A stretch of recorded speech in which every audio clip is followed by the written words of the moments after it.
The journey to your best life begins not with changing who you are, but with truly seeing who you are.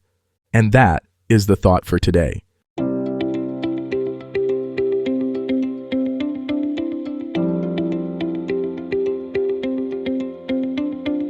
Welcome to 7 Good Minutes. I'm Clyde Lee Dennis. Thanks for joining me for what I believe will be 7 of the most enriching minutes of your day. In today's episode of 7 Good Minutes, we talk about why self-awareness is the key to living your best life. Enjoy. There's a quiet revolution happening in the lives of people who seem to navigate challenges with grace, make decisions with confidence, and live with a deep sense of purpose. They're not necessarily the smartest or most talented people in the room, but they possess something far more valuable: genuine self-awareness. Today we're exploring why this often overlooked quality is actually the master key that unlocks your best life. By the end of this episode, you'll understand what true self-awareness really means beyond the surface level. Discover the 3 dimensions of awareness that transform how you experience life, and learn practical ways to cultivate this life-changing skill starting today. Let's begin with what self-awareness isn't. It's not endless self-criticism or obsessive self-analysis. It's not being so focused on yourself that you become disconnected from others. True self-awareness is actually the opposite. It's a clear, compassionate understanding of your thoughts, emotions, patterns, and motivations that allows you to show up more authentically in the world. Think about the last time you reacted to something in a way that surprised you. Maybe you snapped at someone you care about, or you felt overwhelmed by a situation that normally wouldn't bother you. In that moment, you were operating on autopilot, driven by unconscious patterns and unexamined emotions. Self-awareness is what allows you to pause, recognize what's happening inside you, and choose a response that aligns with who you want to be. The first dimension of self-awareness is emotional awareness, understanding your emotional landscape.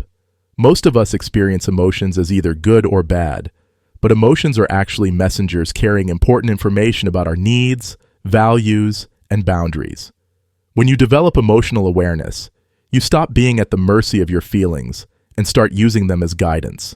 You recognize that anger might be telling you a boundary has been crossed, that anxiety might be highlighting something important to you, or that sadness might be signaling a need for connection or healing. The second dimension is pattern awareness, recognizing your habitual ways of thinking and behaving. We all have mental and behavioral patterns that were formed early in life, many of which served us well at one time, but may no longer be helpful.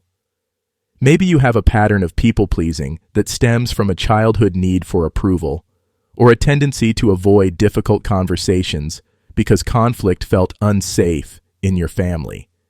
When you become aware of these patterns, you gain the power to choose whether to continue them or create new ones. The third dimension is values awareness, understanding what truly matters to you at your core. Many people live their entire lives trying to meet expectations that aren't even their own, pursuing goals that don't align with their authentic values. When you're clear about your values, decision-making becomes simpler. You have an internal compass that guides you toward choices that feel right and away from paths that drain your energy. Here's what's beautiful about developing self-awareness. It doesn't require you to be perfect or to have everything figured out. In fact, the more self-aware you become, the more comfortable you get with uncertainty and imperfection. You realize that growth is a lifelong journey, and that being human means constantly learning about yourself and evolving. Self-awareness also transforms your relationships.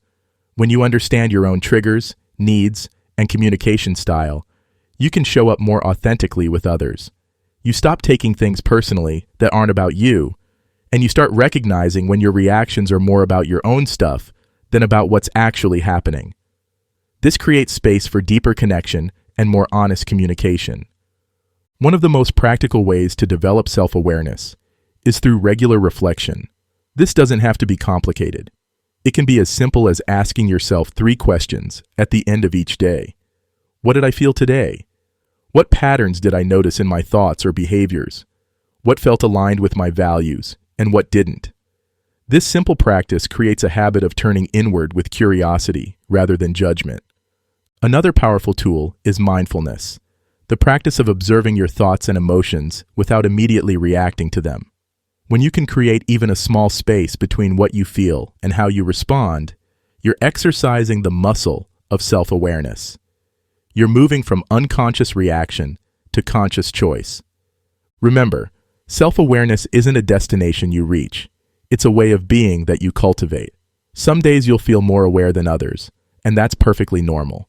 The goal isn't to become a perfectly self-aware person, but to develop a loving, curious relationship with yourself that supports your growth and helps you live more authentically.